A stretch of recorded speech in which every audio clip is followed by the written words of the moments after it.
O meu entrevistado de hoje será Rubens Barbosa, que é presidente executivo da Abitrigo, e o tema da nossa entrevista será o papel do trigo na alimentação do brasileiro. Doutor Rubens, é um prazer. A minha voz está falhando, então me perdoe, porque não vai ser muito fácil. A voz já foi, mas é um prazer receber o senhor aqui. Muito obrigado pela sua disponibilidade.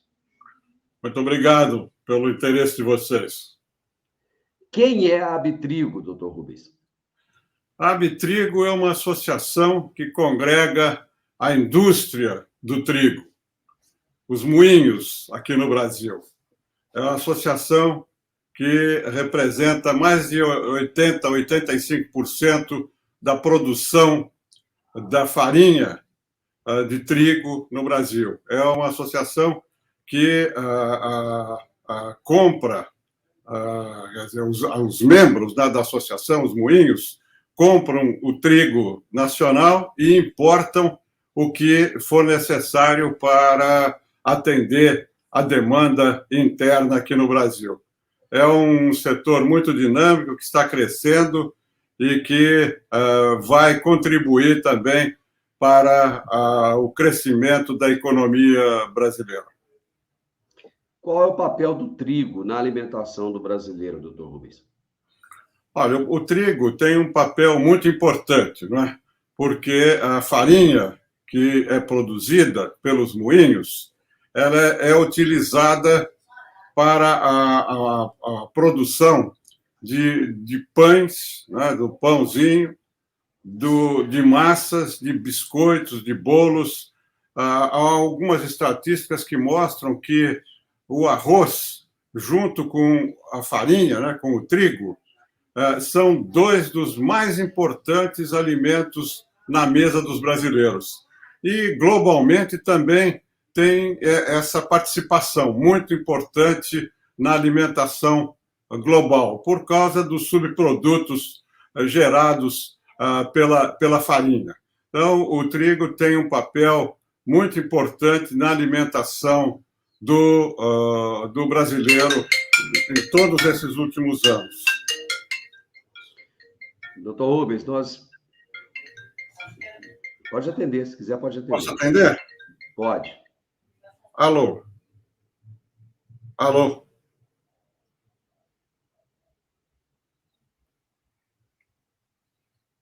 Alô?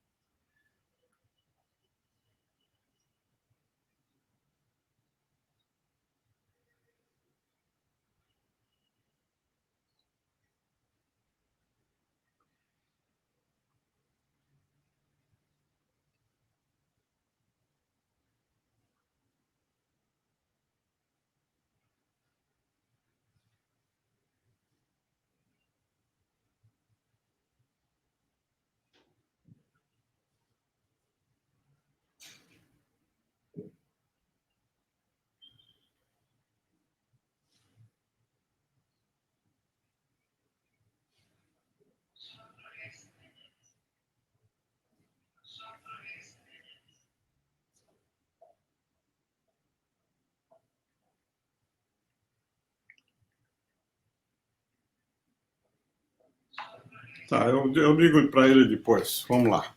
Desculpe. Okay. Não, preocupa não. Eu faço a edição e é tranquilo.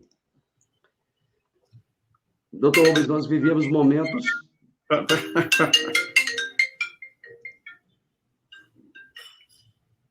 Alô?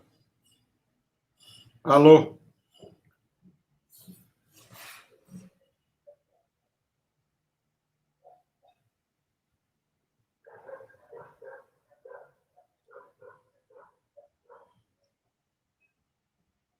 Bom, agora eu vou desligar. Pronto, vamos embora. Depois eu falo.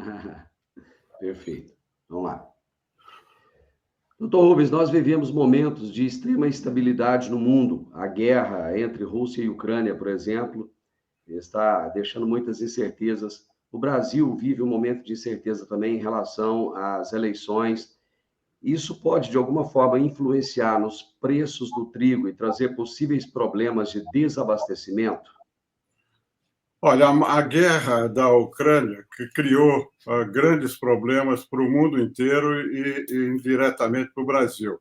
Quer dizer, a Rússia e a Ucrânia são responsáveis por mais de 30% das exportações de trigo para o mundo inteiro, sobretudo para o norte da África e para o Oriente Médio. Isso causou uma desorganização no mercado de commodities e os preços dispararam no mercado internacional. Se a gente for comparar os preços de antes de fevereiro, quando houve a invasão lá da Ucrânia, com os preços de agora, nós vamos ver a grande variação de preços, mais de 40% de aumento, e continua essa tendência de aumento. Agora, nesses últimos dias, também a oscilação é muito grande. Então, nós vamos ter que conviver como uma das consequências dessa ação bélica da Rússia na Ucrânia, o preço não mais voltando a níveis anteriores à guerra, na minha visão, e com oscilações quase diárias no preço, por causa de fatores conjunturais, seja climáticos, seja da guerra. Agora, a ameaça de utilização de armas nucleares táticas e tal abalou novamente o mercado. Então, esse mundo está muito mais perigoso, muito mais incerto, e o mercado de commodities em geral, especialmente o do trigo, por causa da dependência de grande parte do mercado, né, 30 e tantos por cento sendo provenientes da Rússia e da Ucrânia. Por causa disso, na minha visão, nós vamos continuar com preços muito elevados, né, como está hoje, historicamente.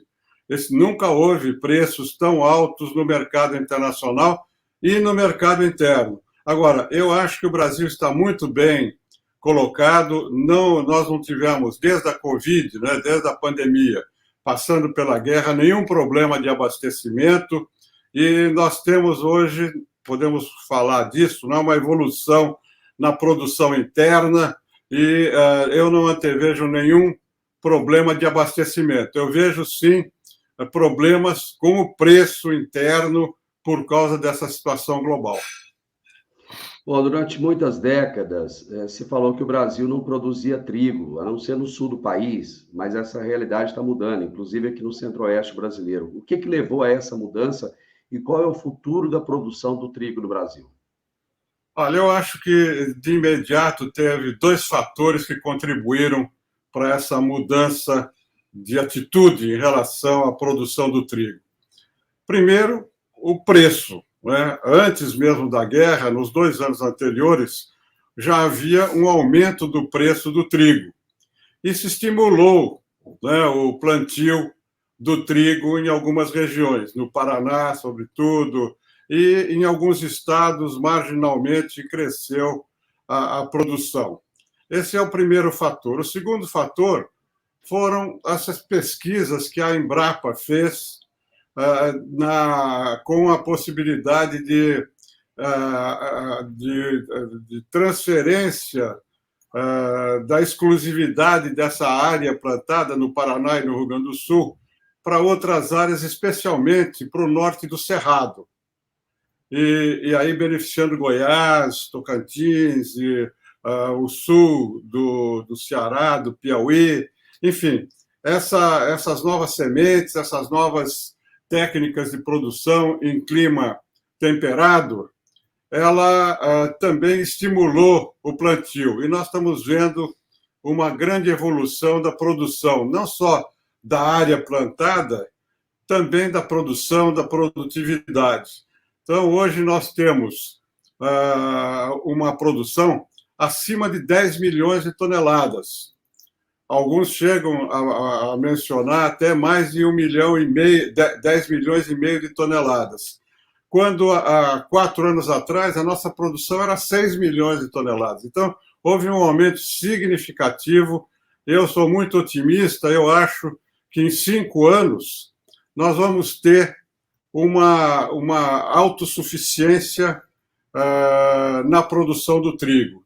Um terceiro fator, que aí é mais geopolítico, que não está à vista, né? Ninguém pensou muito nisso, mas eu acho que é um fator importante também, é que há uma crescente percepção da vulnerabilidade do Brasil trazida por esses fatores externos, a guerra, a pandemia e tal. Nós tivemos isso no caso dos fertilizantes, né, 85% dependente da importação da Rússia, no caso dos semicondutores também, que afeta a indústria na produção de tudo, né, de automóveis, de computadores e tudo. E no caso do trigo, porque 60% do consumo interno era atendido pela importação. Do ponto de vista da segurança alimentar, e mesmo, na minha opinião, da segurança nacional, essa vulnerabilidade é muito grande. O Brasil é um país com 215 milhões de habitantes, um país continental, não pode ficar dependendo de 60% de um produto tão importante como eu mencionei na alimentação do brasileiro. Era uma questão de redução da vulnerabilidade. A Abitrigo se adiantou até nesse trabalho. Em 2018, nós passamos o ano inteiro discutindo uma política nacional do trigo, que visava justamente reduzir essa vulnerabilidade. Eu, pessoalmente, entreguei, logo no começo, ainda antes do novo governo tomar posse, eu fui a Brasília, falei com a, então, indicada para o Ministério da Agricultura, a ministra Tereza Cristina, e entreguei a ela essa política nacional do trigo, que, infelizmente, não foi levada adiante.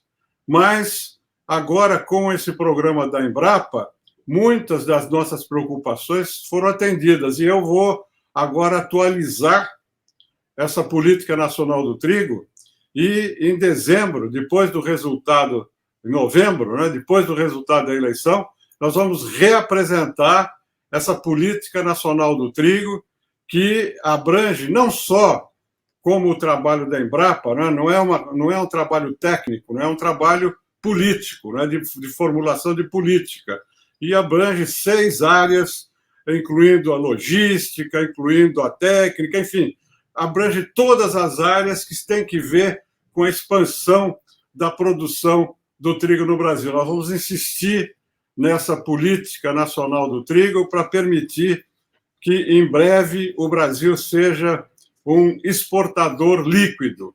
Não quer dizer que nós não vamos deixar de importar, porque, paralelamente ao aumento da produção, houve um grande aumento da exportação do trigo. O Brasil, que exportava marginalmente cerca de 1 milhão de toneladas, hoje está exportando mais de 3 milhões de toneladas. E eu acho que, com o aumento da produção, o Sul, sobretudo o Rio Grande do Sul, vai se especializar nesse nicho de mercado e vai aumentar as exportações. Então, ainda por algum tempo, o Brasil vai ser um importador de trigo, sobretudo da Argentina, por causa das vantagens competitivas, da proximidade, o custo do frete. Então, nós vamos importar ainda da Argentina uma quantidade, vamos exportar crescentemente e vamos ter o mercado interno atendido na quase totalidade pela produção nacional. A pandemia, de alguma forma, influenciou nos hábitos de consumo do brasileiro em relação a produtos à base de trigo? Olha, naquela época, sim, houve uma mudança, né? Os bares, os cafés fecharam, né, por algum tempo e o consumidor se voltou mais para o supermercado, passou a comprar a farinha para produzir o pão e os derivados em casa. Agora, eu acho que voltou ao normal, não é? Não houve uma mudança de hábito como houve durante a pandemia por algum tempo. O trigo tem sofrido, doutor Rubens, uma certa resistência por parte de vários segmentos, em função do glúten, principalmente. Existe uma certa discriminação em relação ao cereal? Não, eu acho que não, viu? Nós não estamos sentindo muito esse problema, não, em relação ao glúten. Quer dizer, é uma preocupação, mas já no passado houve mais preocupação. Hoje não está havendo grande preocupação dos moinhos em relação a essa questão. O Brasil, principalmente na produção de pães, ele parece que não tem muita tradição. O pão brasileiro, ele não é tão bom, no geral, logicamente. Não vamos falar de nicho, não, porque existem os especiais, os premium, artesanais, mas, no geral, o brasileiro consome um pão de qualidade ruim, comparado, por exemplo, ao pão produzido na Europa.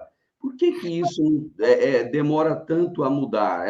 É uma questão cultural ou passa por uma questão de poder financeiro do consumidor? Eu acho que é uma questão de hábito, né?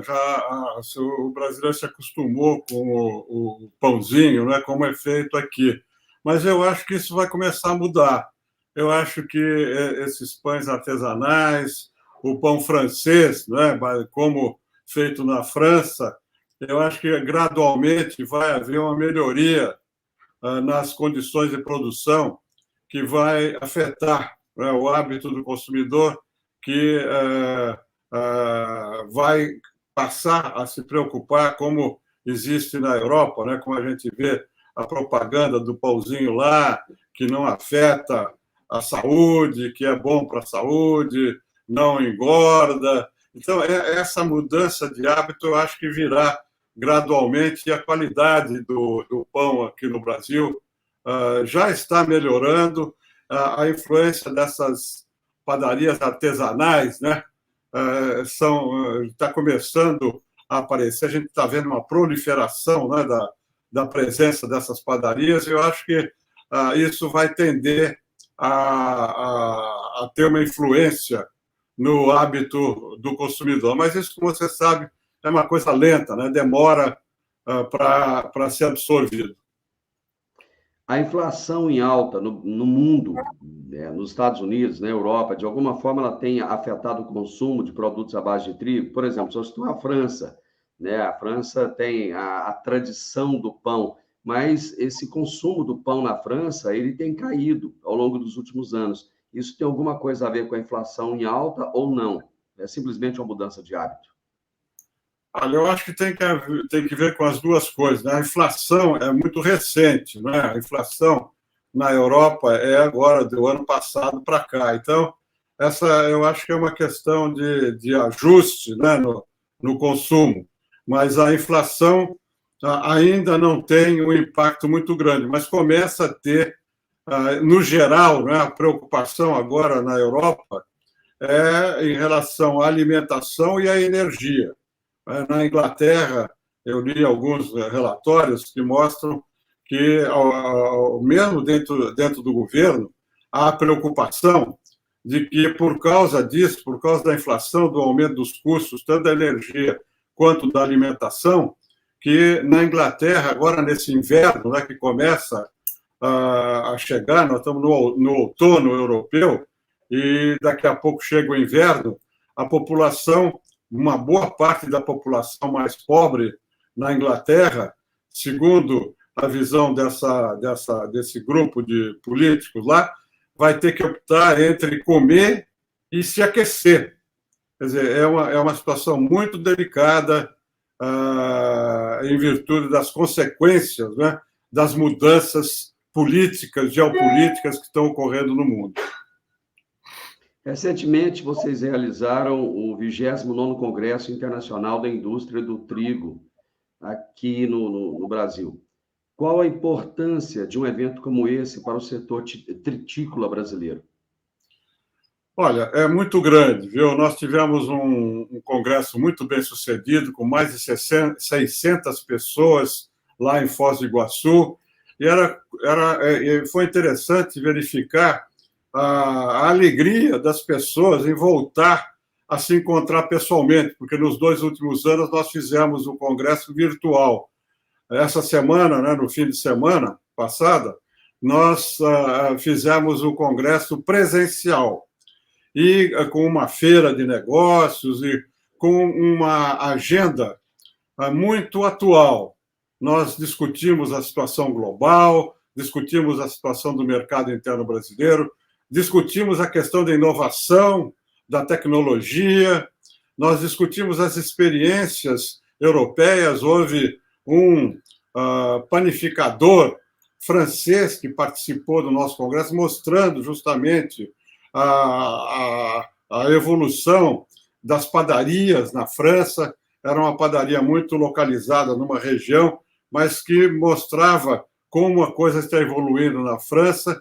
E tivemos uma mesa nova, inovadora, que foi ouvir um grupo de mulheres que são dirigentes, 4 dirigentes da indústria do trigo, em empresas, né, de moinhos, que foram explicar ou comentar como elas atuam na gestão dos negócios. Foi a primeira vez que nós fizemos isso e foi uma questão muito apreciada também para ver a visão da mulher na gestão das indústrias de trigo. Foi um sucesso o congresso e os dados que foram discutidos, os temas, beneficiou não só a indústria do trigo, mas toda a cadeia do trigo.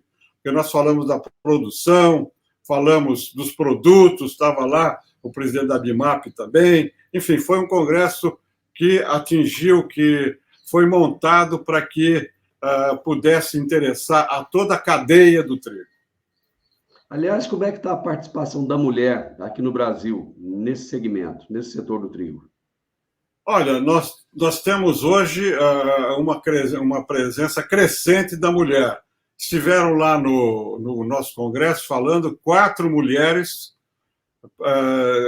que dirigem 4 indústrias. Quer dizer, há uma crescente participação e há outras mulheres que estão na direção também, não como presidente, mas na direção dos diferentes departamentos da indústria. Então, é uma participação crescente e muito bem-vinda pela inovação, pela objetividade e pelo dinamismo que elas imprimem a esse trabalho. Nesse setor do trigo, a sucessão familiar, ela está presente, ela é importante? Olha, muitas das empresas de trigo são familiares, né? Mas começa a haver essa preocupação da sucessão. Então, nós temos conhecimento que, inclusive, nós fizemos alguns encontros, né, no âmbito da Abitrigo para discutir essa questão, transmitindo informações, transmitindo a legislação, transmitindo, enfim, comentários sobre como fazer, por que fazer a sucessão, profissionalizando as empresas e tal. Então, nós estamos acompanhando isso e a Abitrigo, como associação, está promoveu no passado já esses encontros para discutir essa questão. Bom, o senhor colocou que o evento teve em torno de 600 inscritos, entre presenciais e online. Esse número ele era esperado pela organização do Congresso? Está acima ou abaixo daquilo que era esperado? Não, o número de presenças foi muito bom, foi como nos anos anteriores, né? Nós voltamos a ter essa presença física. A presença online é que diminuiu muito. Realmente houve uma presença online, mas muito aquém daquilo que houve no passado. No ano passado, e no ano anterior, nós tivemos quase 5.000 pessoas que acompanharam online. Agora não, um número ínfimo em relação a esses 5.000 acompanharam. E nós tivemos também, como nos anos anteriores, uma presença importante de países. Nós tivemos pelo menos 6 países que mandaram representantes, se destacando a Argentina, né, que mandou mais de 80 representantes, né, da indústria, das bolsas, enfim, de entidades representativas do setor tritícola na Argentina. Só para nós finalizarmos, doutor Rubens, como é que está a organização do setor do trigo no Brasil? Bom, o setor do trigo dentro do governo é tratado pelo Ministério da Agricultura e pela Anvisa, né? As regulamentações sanitárias pela Anvisa, as regulamentações quanto à importação, à exportação, as condições internas, né, de saudabilidade e tal, também pelo Ministério da Agricultura. E nós temos um bom contato com eles, o Ministério da Economia também, na questão das tarifas e tal, né? A tarifa externa comum e tal. São os três ministérios, e indiretamente o Ministério da Ciência e Tecnologia, por causa dos avanços tecnológicos, a CTN-Bio, que tem influência também na definição de regras, né? Então, são esses ministérios com os quais nós temos mais contato para fazer o acompanhamento do lado do governo das regras que regulam o mercado do trigo no Brasil. Já existe uma data para o evento do ano que vem, para o próximo congresso? Não, nós estamos. Data não, é o período, não é sempre em setembro que nós fazemos o congresso, né? E nós estamos pensando em fazer dessa vez, talvez aqui em São Paulo, em Campinas, que tem muita facilidade por causa do aeroporto lá, facilita a vida de todo mundo. Mas ainda não há nenhuma decisão, nós vamos começar a conversar agora para tomar as medidas iniciais, pensando no Congresso do ano que vem. Doutor Rubens, muito obrigado, parabéns pelo sucesso do evento, parabéns pelo trabalho feito em função do crescimento da produção do trigo no Brasil. Nós sabemos a importância desse cereal e a importância na segurança alimentar também. Muito sucesso, muito obrigado. Muito obrigado pelo interesse de vocês e poder discutir abertamente com vocês essas questões muito importantes. Dentro do setor do agronegócio brasileiro, o trigo hoje é uma grande oportunidade, inclusive de investimento e de negócios, pela expansão rápida da produção, da exportação do produto. Muito obrigado pelo interesse de vocês. Eu conversei com Rubens Barbosa, que é presidente executivo da Abitrigo, e nós falamos a respeito do papel do trigo na alimentação do brasileiro. Se você gostou desse bate-papo, gostou desse vídeo, deixe o seu comentário, deixe o seu joinha e se inscreva nesse canal e até um próximo vídeo.